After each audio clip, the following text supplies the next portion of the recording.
Hello Tankers! It's time to check out a new fresh episode of the Tanki Vlog. Today we'll be seeing what it's like to be a Tanki customer support specialist and learning some new tricks on playing with Shaft.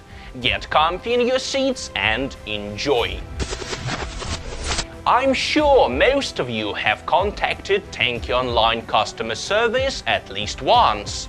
But nobody knows what it really looks like from the inside. So we asked our community manager Maxime to join the TO technical support for one day and tell us what it feels like. Hey guys, today I'll be trying my hand at being a customer service specialist. Should be interesting. So let's start.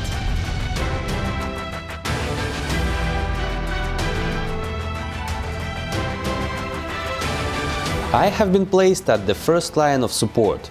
All incoming emails are passing through us. We solve simple issues ourselves, while the tricky stuff like account theft and questions on payments are passed on to the second line. Those guys. They study each case in a lot more depth.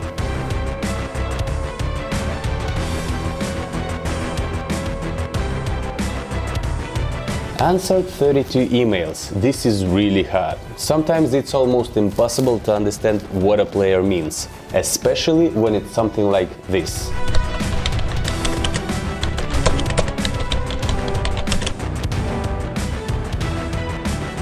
Moreover, all this is written without any punctuation as a single block of text. Guys, before sending an email, read it at least once more.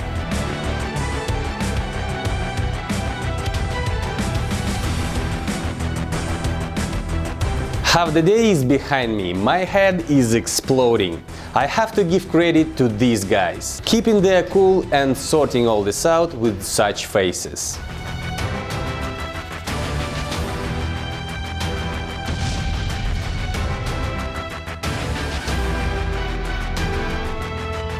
Yeah, here is one more email. Hello, my account got stolen, my nickname is James.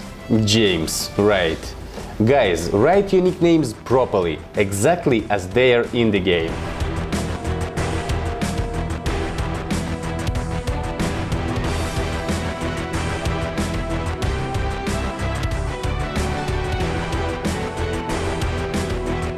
So that's it. A day in customer service is over. This has been a valuable experience. I dealt with 74 emails, but that's a very small number. Experienced support specialists deal with an average of 600 emails per shift. I have a request, guys. Please value the time of our support specialists when sending emails. The clearer you describe your issue in the first email, the easier it will be for us and for you. After a pretty long pause, Pro's advice is back to the vlog. In today's episode, our old friend Wadja will be sharing some tips on being a deadly Shaft user. Enjoy! Hey guys, this is Wadja. Today we'll be talking about Shaft, one of the most interesting turrets in TO with a lot of potential for a good death-kill ratio. Let's start with tactics. Here it's quite simple. Your role is support, being a sniper behind cover. Here Shaft gives you a serious advantage. While in sniping mode, the bushes become transparent to you. So position yourself behind some vegetation and keep your laser beam hidden till the very last moment before the attack, as taught by holy hero Alex. The favorite supply for Shaft users is double damage. With it you can one-shot any tank without double armor in the game. You'll also need mines to keep yourself safe from intruders. You won't need speed boost, except to maybe speed up your turret rotation. Double armor won't really help either. In close combat against a skilled tanker, it might buy you some time, but you'll most likely lose anyway.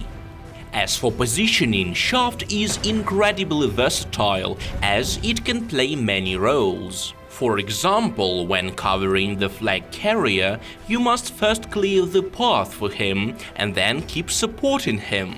A perfect position for this can be found on Conga. Hide in the bushes on the platform above flag, and from there you can attack tanks at the enemy base while protecting yours.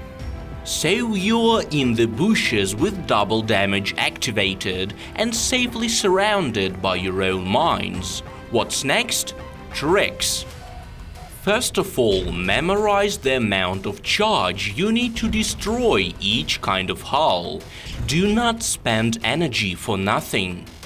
Memorize anti-shaft paints and always add some extra energy to a shot in case of upgraded protection. Secondly, if you don't play with mouse, try it out. This will really speed up your aiming in sniping mode.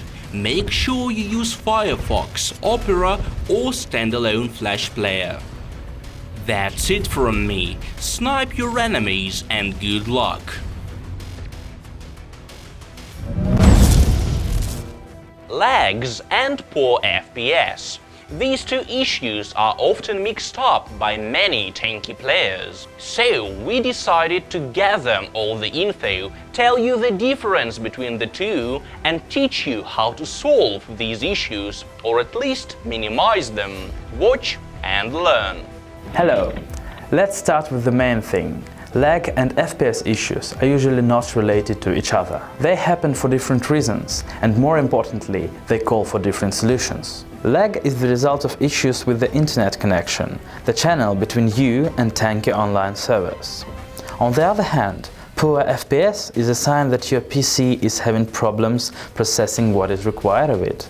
To put it very simply, lag is an issue with connection, while low FPS is due to your hardware.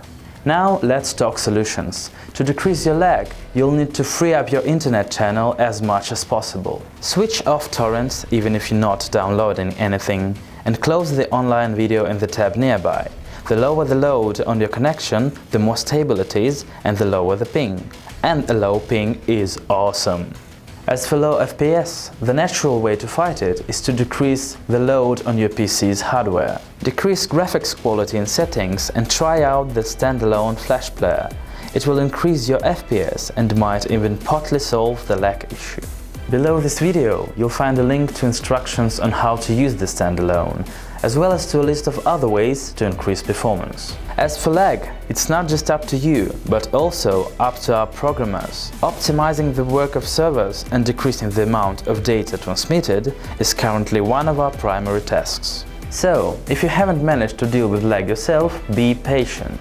Good luck! Video of the week. As always, let's check out the best action clip sent to us since last Friday.